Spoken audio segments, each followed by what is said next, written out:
রিয়া, রিয়া, হ্যাঁ বলুন। আমার এই জামাটা এখন ইস্ত্রি হয়নি কেন? তুমি একটা কাজ করো না, অন্য একটা জামা পরে চলে যাও না আজ। আমার এই জামাটাই লাগবে, এখন ইস্ত্রি করে দাও। এই জামাটাই লাগবে এখন? হ্যাঁ এটাই লাগবে, তাতে এটা এখন ইস্ত্রি করে দাও। একটা কথা ভালো মতো শুনে নাও, তোমার সাথে একটু ভালো মতো কথা বলে বলে ভেবে নিও না আমি তোমার বোকাম হয়ে গেছি। এই ঘরে যদি থাকতে হয় আমার কথা নিয়ে চলতে হবে তোমার, বুঝলে তো? ঠিক আছে, এক্ষুনি করে দিচ্ছি। আরে বাবা, তুমি এত সকাল সকাল কোথায় যাচ্ছ? আমি একটা নতুন কাজ পেয়েছি, তাই ওই কাজেই যাচ্ছি। কাজে? এই বয়সে? কিন্তু কেন? দেখ, অনেকদিন তো হলো আমি রিটায়ার করেছি, ঘরেই তো বসে থাকি, তাই একটা কাজ পেয়েছি। ভাবলাম কাজটাও করি, সময়টাও কাটবে, দুটো পয়সাও ঘরে আসবে। তোমার আমার টাকার দরকার কেন?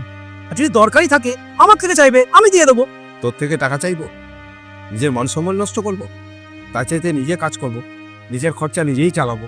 আরে কি উল্টো পাল্টা কথা বলছো? আমি তোমাকে কোনোদিনও পয়সা নিয়ে খোটা দিয়েছি? আমাকে বলিস নি, কিন্তু বৌমাকে তো বলেছি। এই ঘরে যদি থাকতে হয় আমার কথা অনুযায়ী চলতে হবে তোমার, বুঝেছো?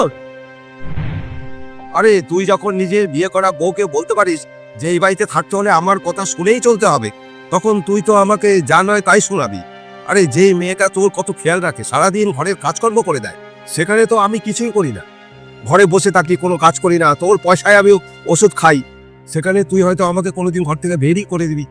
সেই জন্য আমি নিজের জন্য একটা কাজ খুঁজেছি, যাতে তুই কোনোদিনও আমাকে বের করে দিলেও নিজের খরচা নিজে চালাতে পারি। আর আজকে থেকে আমি নিজের কাজ নিজেই করা শুরু করে দিয়েছি।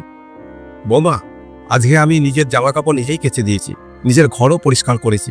আমার কাজ যদি তোর পছন্দ না হয়, আমাকে নিয়ে যদি তোর কোনো সমস্যা হয়, তাহলে প্লিজ আমাকে ক্ষমা করে দিস, কিন্তু দয়া করে বাবা এ বাড়ি থেকে আমাকে তাড়িয়ে দিস না বাবা, তাড়িয়ে দিস। আসলাম রে।